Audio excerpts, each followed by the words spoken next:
Hello everyone, welcome to Quark Classes. Quark Classes में आज basic physics से हम एक टॉपिक ले रहे हैं। अभी जो हमने लास्ट क्लास में पढ़ाया था वो हमने एवरेज स्पीड और एवरेज वेलोसिटी है। तो आज का जो टॉपिक है वो इंस्टेंटेनियस वेलोसिटी रहेगा और इंस्टेंटेनियस स्पीड रहेगा और एक्सेलेरेशन रहेगा। हम ये तीन टॉपिक आज की वीडियो में कवर करेंगे। तो सबसे पहले जानते हैं इंस्टेंटेनियस वेलोसिटी। इंस्टेंटेनियस वेलोसिटी की आवश्यकता क्यों पड़ी, जबकि हमारे पास क्या था इससे पहले एवरेज वेलोसिटी भी थी। एवरेज वेलोसिटी की थी हमारी v equal to delta r upon delta t. ठीक है, डेल्टा आर बोल लीजिए या डेल्टा टी बोल लीजिए, एक ही चीज़ है। डेल्टा आर जो हो जाएगा वो 3 डायमेंशन के लिए हो जाएगा और डेल्टा एक्स जो हो जाएगा वो 1 डायमेंशन। तो delta r upon delta T, इसमें हमें क्या मिलता था कि ये ओवरऑल एवरेज देता था। एक टाइम इंटरवल दे दिया, टाइम इंटरवल के बाद ओवरऑल जो वेलोसिटी हुई है, ठीक है, जो डिस्टेंस कवर है वो हमें वेलोसिटी यहाँ एवरेज वेलोसिटी बताती थी, ओवरऑल बताती थी।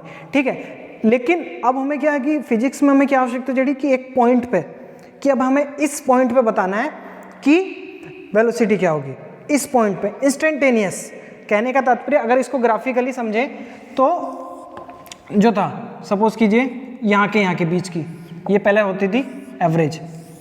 ठीक, इन दोनों बीच की यहाँ का टाइम t1 है, यहाँ का टाइम t2 है और यहाँ की पोजीशन x1 और x2। तो इन दोनों के बीच की जो स्पीड बताता था, ठीक है, इन दोनों बीच की जो वेलोसिटी था वो तो एवरेज है। अब हमें क्या है, इंस्टेंटेनियस चाहिए, मतलब एक पर्टिकुलर इस पॉइंट पे पूछना है। अब हमें दो के बीच की डिस्टेंस एक पर्टिकुलर पॉइंट पे पूछना है, तो उसके लिए क्या यूज करते हैं, that is the instantaneous velocity. Instantaneous velocity में क्या होता है कि जो डेल्टा टी होता है वो टेंड्स टू 0, जो इसकी लिमिट होती है। मतलब कहने का ये तात्पर्य है कि जो टाइम है वो बहुत छोटे टाइम में हम बात कर रहे हैं, बहुत छोटे टाइम में वो बहुत कम डिस्टेंस ट्रेवल करेगा, तो हमें उसकी पोजीशन और टाइम में पता चल जाएगा। तो इसको हम शो करते हैं v equal to d r upon d t. 3D के लिए ये, और जब हम 1 डायमेंशन में बात करते हैं तो यहाँ लिखते हैं delta t tends to 0, limit जो है। और जब हम 1D में बात करते हैं तो वो होता है D x upon d T. ठीक है, तो इंस्टेंटेनियस टाइम में आप एक टाइम में बता सकते हैं कि कितना वो मूव किया है, कितनी उसकी वेलोसिटी है। x और t मतलब change in the distance with respect to time. So ये क्या है, एक तरीके से स्लोप होगा, दैट इज द स्लोप। इसको आप बहुत अच्छे तरीके से स्लोप से भी निकाल सकते हैं कि किस तरीके से इसका स्लोप जाएगा, इसकी टेंजेंट क्या होगी, वही वेलोसिटी यहाँ बताएगा। So this is the introduction of the instantaneous velocity. अब हम जो पढ़ेंगे ये कंसेप्ट क्लियर है ना आपका, बिल्कुल इसमें कोई दिक्कत तो नहीं कि इंस्टेंटेनियस वेलोसिटी। हाँ, एक बहुत इंपॉर्टेंट चीज़ मैं इसमें बताना भूल गया, जिस तरीके से इंस्टेंटेनियस वेलोसिटी होती है, अब पढ़ते हैं स्पीड। तो स्पीड का क्या कंसेप्ट है, उसके बाद हम पढ़ेंगे एक्सेलेरेशन। स्पीड का कंसेप्ट समझ लेते क्या है। इंस्टेंटेनियस स्पीड जो है वो भी इसी की तरह है। इंस्टेंटेनियस स्पीड जो है इसी की तरह। भाई वेलोसिटी की क्या होती है, वेक्टर क्वांटिटी है, डायरेक्शन और मैग्नीट्यूड दोनों रहता है। बट स्पीड में क्या होता है, सिर्फ और सिर्फ डायरेक्शन रहती है, मैग्नीट्यूड नहीं रहता। वो सिर्फ डायरेक्शन बताता है हमें कि इसकी ये डायरेक्शन है। इसको समझने की कोशिश करते हैं कैसे, कि आपने कई बार देखा होगा कि रोड के पास जो पुलिस खड़ी रहती है, कई बार रोड पे लिखा रहता है कि 40 किलोमीटर मैक्सिमम स्पीड, 80 किलोमीटर, उससे ऊपर जाने पे फाइन होता है। तो उनके पास एक स्पीडोमीटर होता है। स्पीडोमीटर में वो क्या करते हैं कि जो भी वाहन जा रहा है, गाड़ी है, बाइक है, जो भी चीज़ है, उसमें उसकी स्पीड पता चल जाती है हमें। वो कैप्चर कर लेता है कि इसकी स्पीड कितनी है, पर वो ये नहीं बता पाता कि ये ईस्ट में जा रहा है या वेस्ट में जा रहा है, ऊपर जा रहा है या नीचे। वो सिर्फ उस स्पीडोमीटर का जो काम है वो सिर्फ ये बताना है कि इसकी कितनी स्पीड है।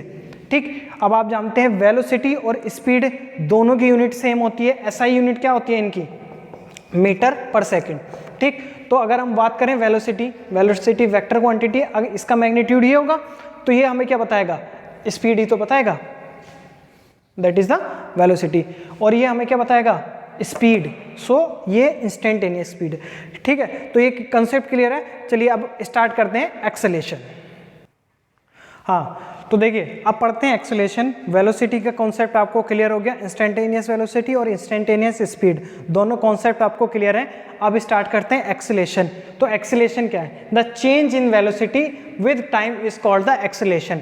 अभी पिछली वीडियो में जो हमने पढ़ा था वो था change in the position with respect to time. Acceleration क्या है कि चेंज इन द वेलोसिटी, कि जो वो वेलोसिटी मिली है उसमें जो चेंज हो रहा है with respect to the time, that is called the acceleration. कि वो वेलोसिटी टाइम के साथ किस तरीके से चेंज हो रही है, that is called the acceleration. तो एक्सेलेरेशन जो है वो एक वेक्टर क्वांटिटी है, ठीक है, उसकी जो यूनिट होती है वो मीटर पर सेकेंड स्क्वायर होती है, SI unit, that is the SI unit. अब एक्सेलेरेशन भी दो तरह का, एवरेज एक्सेलेरेशन और इंस्टेंटेनियस एक्सेलेरेशन, ठीक। एवरेज एक्सेलेरेशन क्या है, वो average acceleration over a time interval is defined as the change of velocity divided by the time in time interval. मतलब जो वेलोसिटी है उसमें कितना चेंज आ रहा है, ठीक है, v2 minus v1 upon t2 minus t1, यानी कि delta v upon delta t। v2 instantaneous velocity at time t2, instantaneous velocity at time t1, ठीक है, कि ये वेलोसिटी जो टाइम t2 पे कितनी वेलोसिटी है और टाइम t1 पे कितनी वेलोसिटी है। तो एवरेज वही, एवरेज एक्सेलेरेशन वही चीज़ बताता है हमें, ठीक। एवरेज एक्सेलेरेशन जो है बेसिकली, एवरेज एक्सेलेरेशन जो है हमारा वो भी एक वेक्टर क्वांटिटी है। इंस्टेंटेनियस एक्सेलेरेशन सेम उसी तरीके से है जिस तरीके से इंस्टेंटेनियस वेलोसिटी थी, ठीक है। तो इंस्टेंटेनियस एक्सेलेरेशन उसी तरीके से जिस तरह से इंस्टेंटेनियस वेलोसिटी थी। यहाँ भी क्या है, limit delta t tends to zero, limit जो है वो delta t tends to zero गई है, यानी कि delta t tends to zero जाने का मतलब क्या है कि जो टाइम है वो बहुत ही छोटा है, वो बहुत ही कम है, ठीक। तो delta v upon delta t equal to d v upon d t की जो वेलोसिटी है वो किस तरीके से चेंज हो रही है टाइम के साथ, that is called the instantaneous acceleration. अब इसी में है, अभी हम पढ़ते हैं the acceleration at any instant is the slope of the tangent to the v t curve at that instant. तो अब हम इसमें देखते हैं कि इसके कर्व किस तरीके से होते हैं और वे यही बताता है कि इसके जो टेंजेंट होगी कर्व का वही एक्सेलेरेशन होगा आपका। हाँ, तो यहाँ पे हम इसका ग्राफिकली दिखाया है कि किस तरीके से ग्राफ से हम वेलोसिटी और टाइम का ग्राफ हमने यहाँ दिखाया है, उससे हम दिखा रहे हैं कि किस तरीके से जो एक्सेलेरेशन है वो पॉजिटिव है या नेगेटिव है। अभी हमने इससे पहले बताया था कि जो एक्सेलेरेशन है, ठीक है, एक्सेलेरेशन जो है वो एक वेक्टर क्वांटिटी है जिसकी एसआई यूनिट थी मीटर पर सेकंड स्क्वायर। अब हम इसमें देखते हैं कि हमने ये भी लास्ट में एक लाइन ये लिखवाई थी कि इसका ग्राफिकली जो स्लोप होगी वो एक्सेलेरेशन होगा। तो देखिए ये वी और टी है, वेलोसिटी और टाइम में ग्राफ है, तो यहाँ से हमने एक वी दिखाया है ये, तो ये वेलोसिटी बढ़ रही है, आप देख रहे हैं ना, ये वी नॉट मिनिमम फिर उसके हिसाब से बढ़ रही है। तो मोशन इन पॉजिटिव डायरेक्शन, जो मोशन है वो पॉजिटिव डायरेक्शन में है विद पॉजिटिव एक्सेलेरेशन, ठीक। एक्सेलेरेशन बढ़ेगा क्योंकि वेलोसिटी पॉजिटिव है तो एक्सेलेरेशन बढ़ेगा, ठीक। अब इसमें आप देख रहे हैं कि मैक्सिमम वेलोसिटी वी नॉट है at t equal to zero पे, जैसे जैसे टाइम बढ़ा वेलोसिटी घटी है, तो मोशन तो पॉजिटिव डायरेक्शन में है, आप देख रहे हैं ना, ये पॉजिटिव एक्सिस ही है कि motion in positive direction with negative acceleration. With negative acceleration का मतलब है कि वेलोसिटी कम हो रही है, वेलोसिटी कम होने का मतलब एक्सेलेरेशन कम हो रहा है, यानी कि एक्सेलेरेशन जो है वो माइनस में है, ठीक। हमने इसको यहाँ पे इस तरीके से शो किया है कि जो एक्सेलेरेशन है वो माइनस में है जब वेलोसिटी कम हो रही है।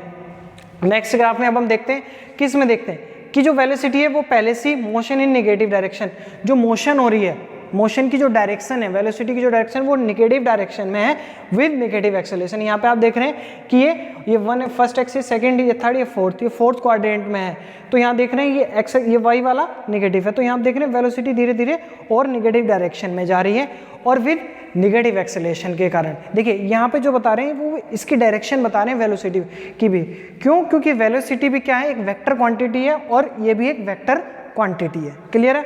चलिए अब इसमें समझते हैं, ये लास्ट ग्राफ है और ये बहुत ही इंपॉर्टेंट ग्राफ है। देखिए आप यहाँ से देखें, इस पॉइंट से लेके यहाँ तक वेलोसिटी घटी है, लेकिन क्या है, पॉजिटिव। यहाँ से जीरो से t1 के बीच में, जीरो से t1 के बीच में जो है वेलोसिटी घटी है, जीरो से t1 के बीच में वेलोसिटी कम हुई है, वेलोसिटी जो है वो कम हुई है, ठीक। तो एक्सेलेरेशन क्या होगा, वो होगा नेगेटिव, एक्सेलेरेशन जो होगा वो नेगेटिव होगा, क्यों, क्योंकि वेलोसिटी घटी है। अब आप देख रहे हैं कि यहाँ से t1 से t2 के बीच में, t1 टू t2 के बीच में, t1 से t2 के बीच में क्या है, वेलोसिटी जो हुई है वो वेलोसिटी और घटी है, उसकी डायरेक्शन चेंज होगी, माइनस होगी, माइनस का मतलब उसकी डायरेक्शन चेंज होगी अब, ठीक है। यहाँ पॉजिटिव था या नेगेटिव है, यानी कि उसकी डायरेक्शन चेंज होगी है, तो वेलोसिटी भी यहाँ माइनस में आ गई, ठीक है, माइनस में आ गई, और एक्सेलेरेशन भी किस में होगा, वो भी हमारा माइनस में होगा। तो ये कॉन्सेप्ट क्लियर है, बिल्कुल क्लियर है, चलिए ठीक है, तो जब ये कॉन्सेप्ट क्लियर है, ठीक है, अब ये बेसिक इंट्रोडक्शन हो गया है कि मोशन हो गया, वेलोसिटी हो गया, एक्सेलेरेशन हो गया, इंस्टेंटेनियस वेलोसिटी हो गया, इंस्टेंटेनियस एक्सेलेरेशन, तो ये तो हमने एक तरीके से पृष्ठभूमि बनाई है, एक बेस बनाया है। अब हम नेक्स्ट वीडियो में पढ़ेंगे न्यूटन्स के लॉ, क्या क्या उसके लॉ हैं, कैसे कैसे वो लॉ डेवलप हुए हैं, क्या उनका सिग्निफिकेंस है, सारी चीज़ें हम पढ़ेंगे। तो क्वार्क क्लासेस देखते रहिए। बाकी आपको कोई भी डाउट है तो आप नीचे बता दीजिए। मैंने एक वीडियो जो वेलोसिटी, इंस्टेंटेनियस वेलोसिटी और वो सॉरी स्पीड की और एवरेज स्पीड की और एवरेज वेलोसिटी की लिंक नीचे दे रखा है, तो उसे देखिएगा जरूर, तभी ये टॉपिक समझ में आएगा अच्छे से। Thank you very much.